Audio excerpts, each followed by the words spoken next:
Billy, it's always a pleasure to speak with you again in Tuscaloosa. How are you today, sir? I'm doing great. How you doing? Excited Doing well. to make my way out there and eat some good food this weekend. Absolutely. I don't know, though, if we're going to be able to top the meal you had in Atlanta at Hal's Steakhouse, though. that was a good recommendation. That was a really good recommendation from our friend Rachel Ballbug. That was legit. But I know I've had some good barbecue in Birmingham and Tuscaloosa, so I've got a few spots, and apparently there's a good dinner we'll be having Saturday night. So it'll be a good day of football and food. You can't beat Bryant Denny on a Saturday afternoon, I'll tell you that. Right, absolutely, man. And I know just talking to Olin on my show in Huntsville as well earlier this week, he's still talking about that meal at Hal's, and I wish I need to check that out the next time I'm in Atlanta. But you guys had a great time. It was great seeing you. Texas A&M so far. Would it be accurate to say that after you've seen them play early in the season through 3 games, that they're ahead of schedule or where you thought, or are they about where you expected them to be in the first year under Jimbo Fisher? I think they're ahead of schedule. I do. I mean, I had probably a little higher expectations than maybe some, because I just was absolutely – there were 3 things I was convinced of, 4 things. And the quick version is Jimbo Fisher and Mike Elko's ability to coach and kind of how they were going to change up that culture and stuff. Okay, so that was number 1. The X's and O's side of it, the culture was number 2. I just thought they were going to have a more tough-minded and more resilient approach and physical approach to playing the game of football, so I thought that was significant.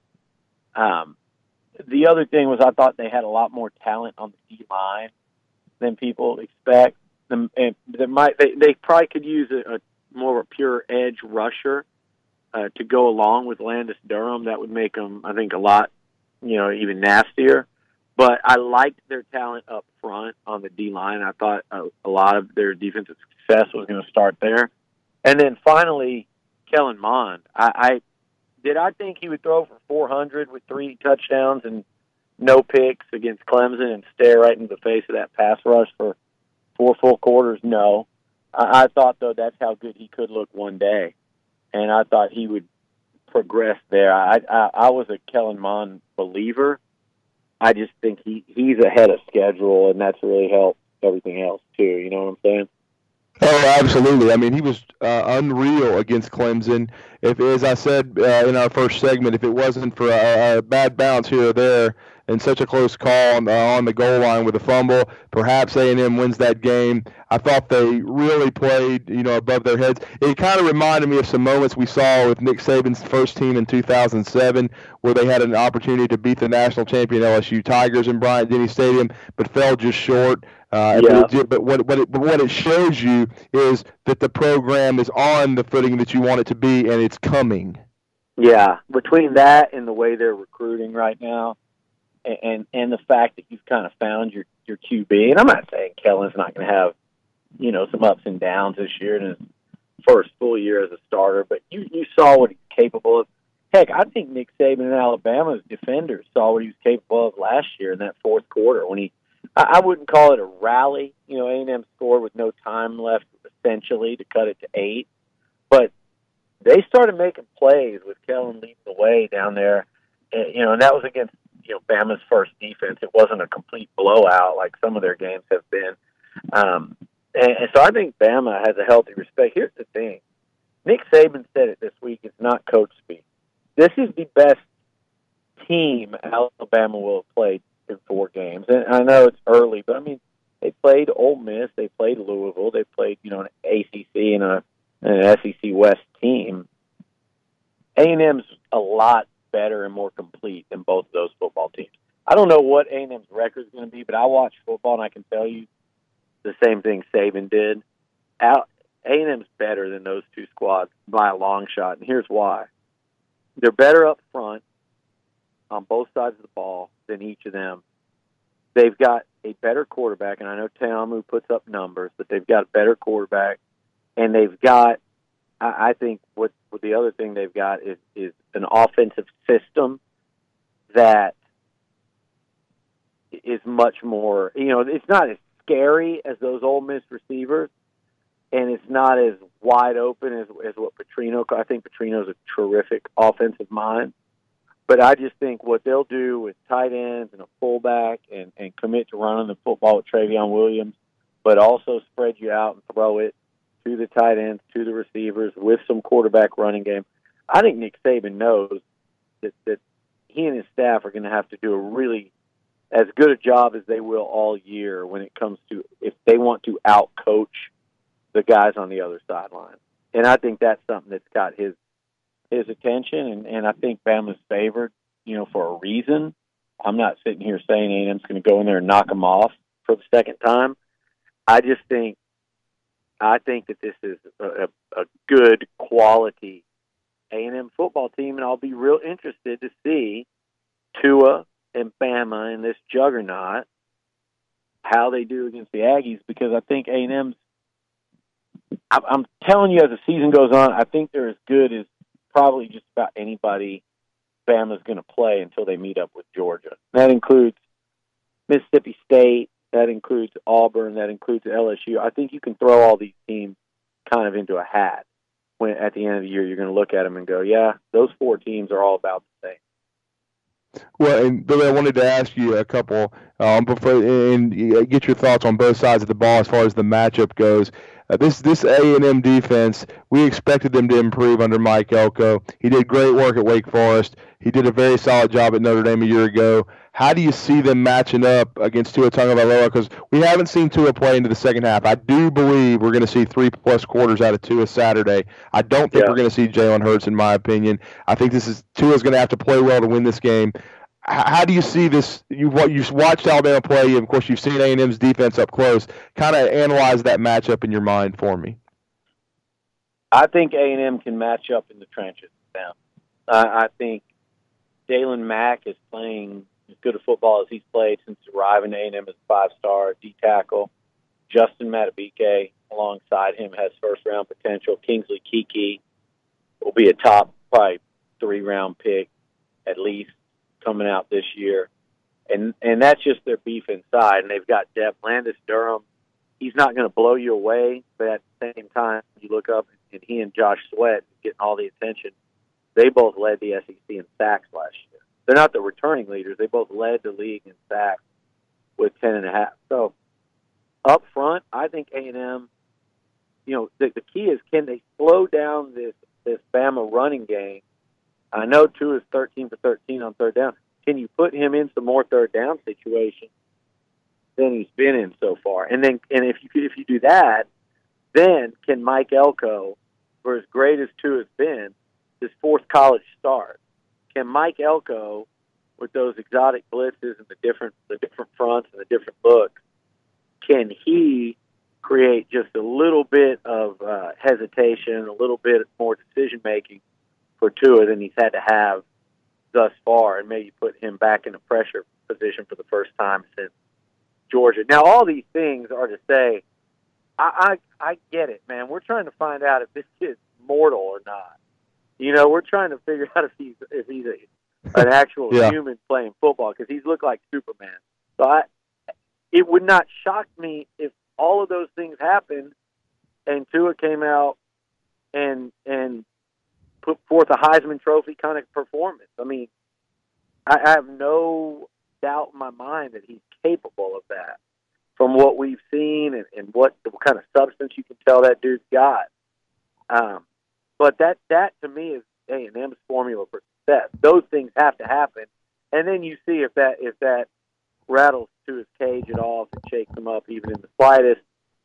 If these receivers that have been kind of running free and that's my concern, by the way. If there's one big concern when Alabama has the ball, A&M has given up some big plays. They gave up about 5 or 6 big plays against Clemson. And the good thing is they recovered well. There was missed tackles, amazing plays by T. Higgins in a couple instances. Once was an amazing push-off. But, Alabama's got those kind of receivers. You've got Devontae and Jalen and Judy. I mean, these guys are big-time talent, and A&M's given up some plays in the secondary, not just to Clemson, but also to the LSU transfer at Northwestern State, and also to ULM a week ago, where they gave up about 5 big plays in the first half, adjusted, and gave up none in the second. But that would be my concern, is Tua, get that running game going, play action, hit those gifted Alabama receivers over the top. That's the formula for a long day for A&M in T-Town. And Billy, conversely, when you look at Alabama and their defense, they surprised me. I thought they had a chance to still be really good, but I thought it would take maybe to the middle of the season. They surpassed my expectations against Ole Miss, holding them to 1 touchdown. How do you see? Because talking to you briefly in Atlanta and then to Olin, it seemed that there was questions about this year's Texas A&M offensive line. Jim Turner's a proven guy; he's recruited well, but as far as he's come back for his second tour of duty and needs to kind of restock the cupboard a little bit. How has this A&M offensive line looked, and how do you see it matching up with, I think, a still very talented Alabama front seven? Well, they lost the war to Clemson up front, that A&M offensive line and the tight ends and everything, but they won their fair share of battles. And when the game ended, the Clemson guys had their hands on their hips. They looked exhausted, and A&M was going up and down the field on them. And Kellen created some things. He did a great job of avoiding pressure and stuff. But I was really pleasantly surprised by what I saw from the A&M O-line against that all first, second round defensive front that the Tigers had, maybe all first round. That was an eye-opener. And to me, that was kind of you reevaluate how good that unit and how good the offense could be this year. They did that good. This is a whole nother test, and like I said, they didn't win that war against Clemson. The Clemson D-line got the best of them, but they're a lot better than I thought. They need Eric McCoy healthy. He left the game with a knee injury, sprained knee. He's expected to play. They need him.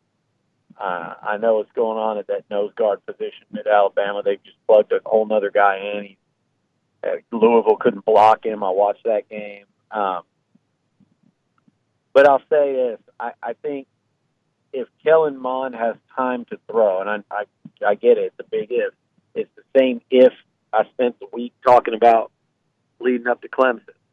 If he has time to throw, I think that they can. I think they can make plays against this Bama defense. And here's the thing about Ole Miss. Ole Miss is the scary offense because if you can't cover them down the field, it just bombs away. Look at Texas Tech. The thing about Ole Miss, that's the worst defense in the SEC, and I don't know if there's a close second. Number one, and to me, number Agreed. two. This is a team last year, and they also had Van Jefferson, but they had all these other guys that are running around out there for Ole Miss right now. They had Greg Little at left tackle. They had Te'amu. And A&M went in there with a John Chavis defense that was terrible. And they shut Ole Miss out in the second half, gave up 0 points. So I still think Ole Miss is just waiting to be exposed even more as the season goes on. And Bama was, it just so happened that Bama was first to expose them, and Bama's the best team, so they exposed them the worst.